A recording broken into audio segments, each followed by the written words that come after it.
Hello' সকলোকে নমস্কাৰ নতুন এটা ভিডিঅ'লৈ স্বাগতম জনালোঁ আজি কলফুলৰ পিটিকা ৰেচিপি এটা লৈ আহিছোঁ আশা কৰোঁ আপোনালোকে ভাল পাব কলফুলটো চাফা কৰি ল'লোঁ আৰু এইটো দুটুকুৰা কৰি মই কুকাৰত বইল কৰিম পুৰিও বনাব পাৰি পুৰি পিটিকা বনালে বেছিকৈ টেষ্টি হয় কিন্তু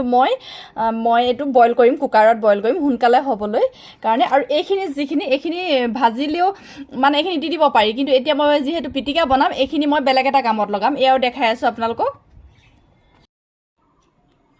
কুকাৰত মই দুটুকুৰা কৰি ভৰাই ল'লোঁ এতিয়া অলপ নিমখ দি দিম 1 চামুচ নিমখ দি দিছোঁ আৰু নিমখ দি এতিয়া মই এইখিনি বইল কৰি ল'ম 2-3টা চিটিত বন্ধ কৰি দিলে হৈ যাব এফালেদি এইখিনি মই লৈছোঁ এইখিনি মাজৰ যিটো গুটি এটা থাকে এইটো এৰাই ল'ব লাগে এইটো থাকিলে তিতা হয় বস্তুটো এইটো এৰুৱাই মেলি এইখিনি এনেকৈ ৰাখি দিম গোটেইখিনি নলওঁ অৱশ্যে মই আধা ব্যৱহাৰ কৰিম কাৰণ বেছি হ'ব গোটেইখিনি ল'লে ইয়াৰ মাজৰ এইখিনি অংশখিনি এৰুৱাই মেলি এইখিনি মই বইল বেলেগকৈ কৰিম চচপেন এটাত বইল কৰিম এইখিনি যিহেতু সৰু হয় বেছি টাইম নালাগে বইল কৰিবলৈ এইখিনি এনেকৈ কৰিম এইবোৰ পেলাই নিদিব খাবলৈ খুব ভাল হয় সবজি বনালে মানে এইখিনি এৰুৱাই টুকুৰা কাটি দিলে খাবলৈ খুব ভাল হয়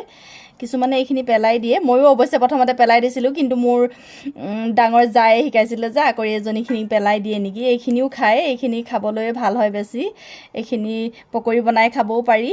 এনেকৈ কৰি এইটো এৰাই ল'ব মাজৰ এই অংশটো তেতিয়া তিতা ভাৱটো এৰি যায় ইয়াৰ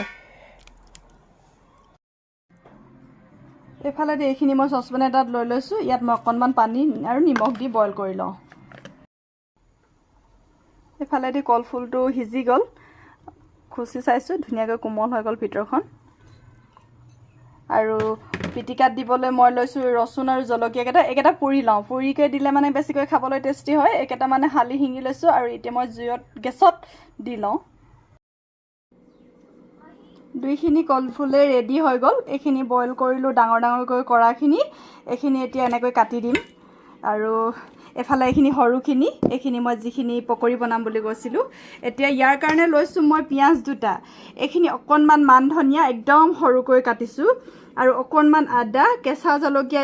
এইকেইটাও কেঁচাই হয় কিন্তু পুৰি লৈছিলোঁ এইকেইটা ৰচুনো পুৰা কেঁচা জলকীয়া পুৰা ইয়াৰ ৰচুন পুৰি ল'লে মানে খুব ভাল এটা টেষ্টি আহে অকণমান নেমু লৈছোঁ আৰু এতিয়া মই কোনখিনি ক'ত দিম দেখুৱাই লওঁ এইটো যিটো পিটিকা বনাম বুলি বইল কৰিছিলোঁ ডাঙৰকৈ ইয়াত দিছোঁ আধা পিঁয়াজ আদাখিনি আৰু যিকেইটা জলকীয়া পুৰি ৰাখিছিলোঁ সেইকেইটা আৰু ৰচুনকেইটা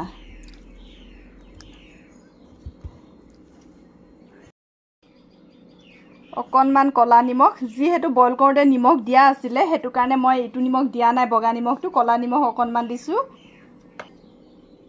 অকণমান মিঠাতেল দিছোঁ আৰু নেমুটো চেপি দিম ভালদৰে পিটিকি লওঁ এইখিনি এতিয়া পিটিকা ৰেডি হৈ গ'ল এতিয়া মই ইয়াৰ ওপৰত অকণমান মান ধনিয়া দি দিম যিসকলে মান ধনিয়া নাখায় সিহঁতে নিদিব মোৰ ওচৰত ধনিয়া পাত নাই এতিয়া সেইটো কাৰণে মই মান ধনিয়া দিছোঁ আৰু এনেদৰে খাই চাব পিটিকা ৰেডি হৈ গ'ল দেখিবলৈ সুন্দৰ খাবলৈও সোৱাদ লগা আৰু স্বাস্থ্যৰ কাৰণে উপকাৰী এইখিনি যিখিনি ৰাখি থৈছিলোঁ পকৰি বনাবলৈ সেইখিনি এতিয়া মই ইয়াত বেচন দি দিম যিহেতু কম হয় সেইকাৰণে কম বেচন দিম 2 চামুচ 3 চামুচ দি দিছোঁ আৰু পিঁয়াজখিনি আৰু যিকেইটা কেঁচা জলকীয়া কাটি থৈছিলোঁ সেইকেইটা দি দিম অকণমান নিমখ অকণমান বেকিং দি দিছোঁ কোমল হ'বলৈ বুলি আৰু এতিয়া এইখিনি ভালকৈ মিক্স কৰি লওঁ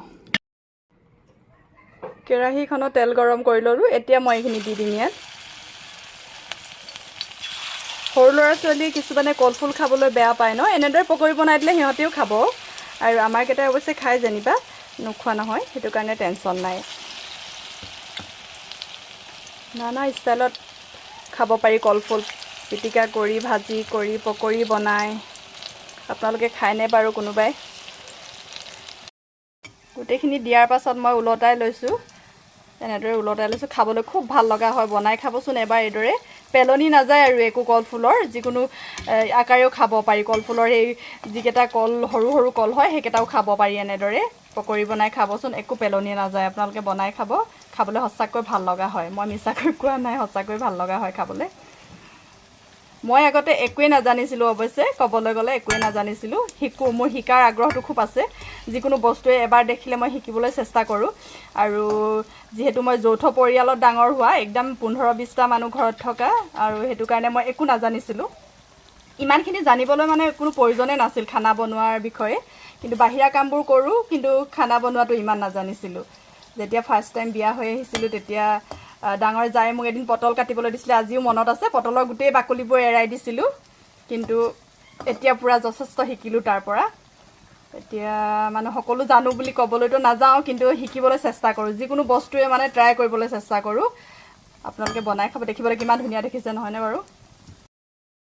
পকৰি ৰেডি হৈ গ'ল, গোটেইবোৰ নমাই লওঁ মই এতিয়া। দুপৰীয়া খানা ৰেডি হৈ গ'ল। দালি, আলু পিটিকা, কলফুলৰ পিটিকা, কলফুলৰ পকৰি, নগা টেঙা আৰু আমৰ আচাৰ। সঁচাকৈ কলফুলৰ পকৰি খাবলৈ খুব কোমল হয়, দেখিছেনে? চাওকচোন বাৰু, খাই চাব এবাৰ আপোনালোকে, তেতিয়া গম পাব। আৰু বহুত তেল খোৱা হৈছে, সেইকাৰণে ভাবিলোঁ আজি অকল পিটিকাই খাম। তেন্তে বাই বাই, পুনৰ আহিম আপোনালোকৰ মাজলৈ নতুন এটা ভিডিঅ'লৈ।